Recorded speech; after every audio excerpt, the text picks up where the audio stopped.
तर कोल्हापूरची धनश्री तोडकरही प्रेमासारखीच तीही सीएच्या परीक्षेत उत्तीर्ण झाली आहे। कोल्हापूर शहरात ताराराणी विद्यापीठाच्या मागील बाजूस तिचं छोटंसं घर।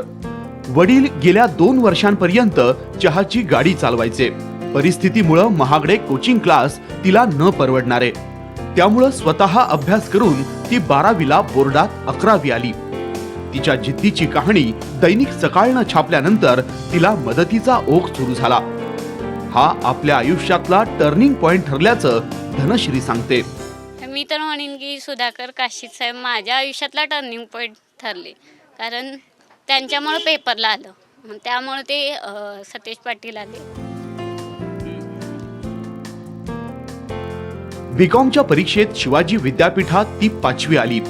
त्यानंतर सीए होण्याची जिद्द तिनं बाळगली आणि आत्मविश्वास, अभ्यास आणि जिद्दीच्या जोरावर तिनं हे यशही मिळवलंच।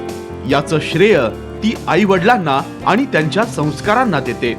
इतके दिवस वडील घरचा गाडा हाकत होते, पण महापालिकेनं त्यांची चहाची टपरी जप्त केली। त्यामुळे रुग्णालयात काम करणाऱ्या आईनं घरची जबाबदारी उचलली। घराला भिंती नाहीत, घराला तट्ट्या आणि प्लास्टिकचा कागद।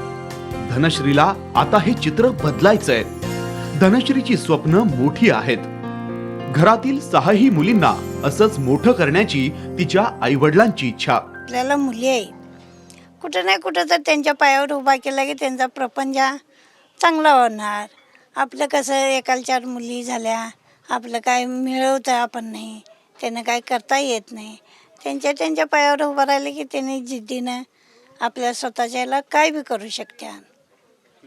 म्हणून माझी एक जिद्दच होती की मुलींनी सगळ्या शिकवायचं।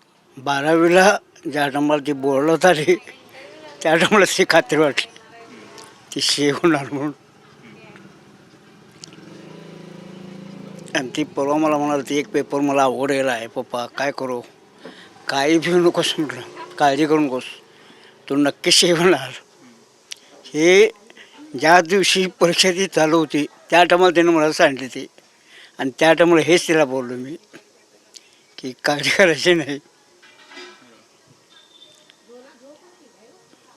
आणि आता मला अभिमान एवढा वाटतो तिला